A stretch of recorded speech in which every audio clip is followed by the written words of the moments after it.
They said it was a simple salvage job. Go to the bottom of the Mariana Trench. Recover the black box from the Poseidon Research Station. Get out. But down here, in the crushing dark, nothing is simple. I'm Commander Ryan. They chose me to lead this mission. A cruel joke considering my claustrophobia. The irony isn't lost on me as our submersible. The Karun descends into a world of absolute blackness. 10,000 meters down, where the pressure can crush steel like a soda can, we expected to find a wreck. Instead, what we found was a tomb. The Poseidon Station wasn't imploded. It was cocooned, encased in a thick, black, organic resin that pulsed with a faint, sickening light. It looked less like a structure and more like the heart of some colossal, sleeping beast. My team Ava, our biologist, Torque, our heavy-duty engineer, and Vance, the corporate suit from Geodynamics, we all felt it. A wrongness that seeped through the hull of our sub. A cold dread that had nothing to do with the freezing water outside. We breached the station's hull, and the air inside was thick, smelling of ozone and decay. But the most unsettling part, there were no bodies. Not a single one. Just empty dive suits, standing or slumped in corners like discarded husks. It was as if the crew had simply evaporated. The walls were veined with the same black resin, forming intricate, synapse-like patterns that covered every surface. The station wasn't just covered, it had been assimilated, turned into a giant, living nervous system. Ava was the first to realize what was happening. Her scanners picked up faint biosignatures, not from individual life forms, but from the station itself. The original crew, she theorized, hadn't just discovered an ancient ecosystem. They had woken it up. A dormant super-organism, a hive mind that had slumbered for eons in the abyss, and now the Poseidon was its brain.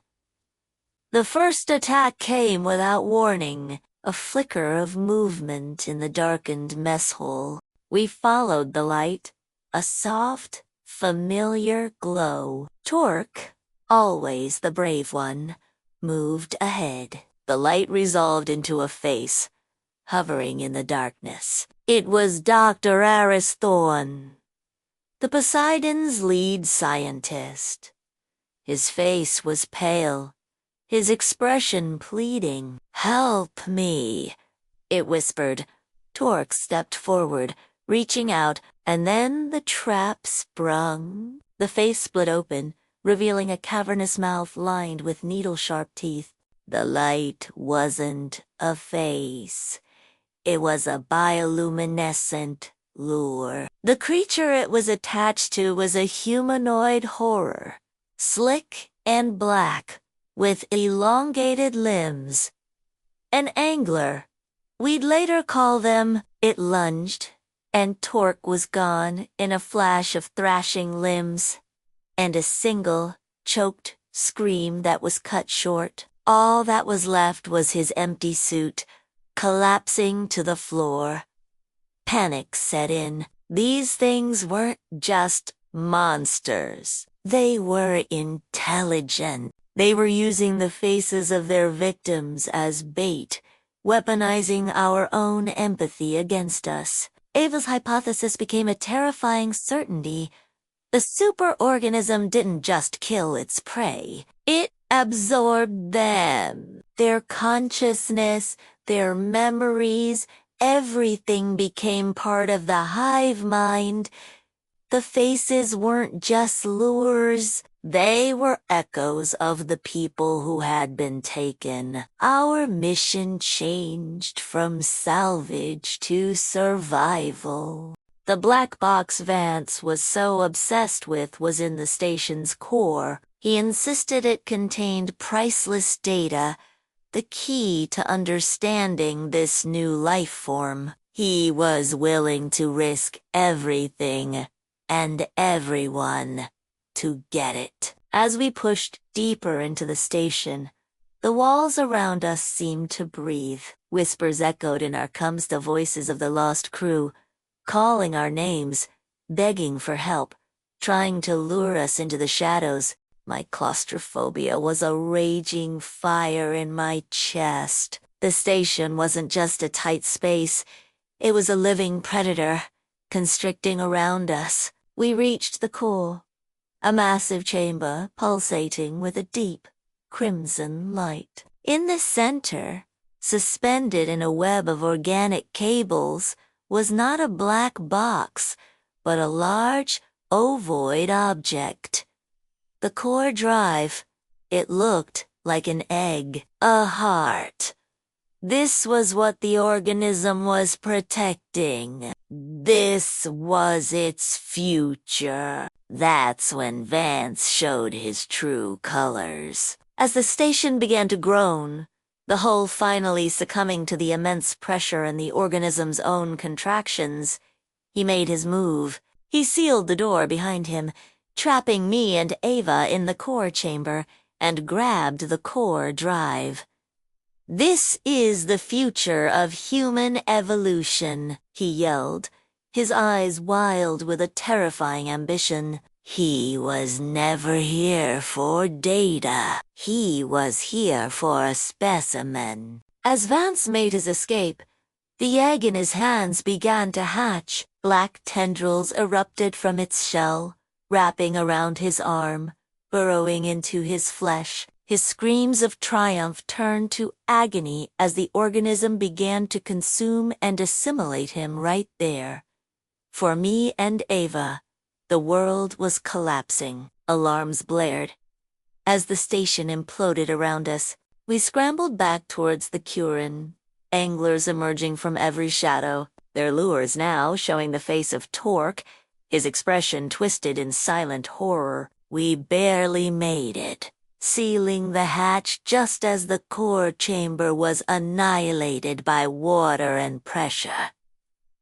But we weren't safe. As we began our ascent, a colossal shadow detached from the wreckage of the station below. It was a leviathan, a mother angler, 100 times the size of the other. Its lure a horrifying constellation of dozens of faces, all screaming in silence. It charged, its massive jaw ready to swallow us whole. Thinking fast, I rerouted all power to the Quran's external floodlights. Ava slammed the switch, and a searing blast of pure, white light hit the creature. In a world of eternal darkness, light was the ultimate weapon.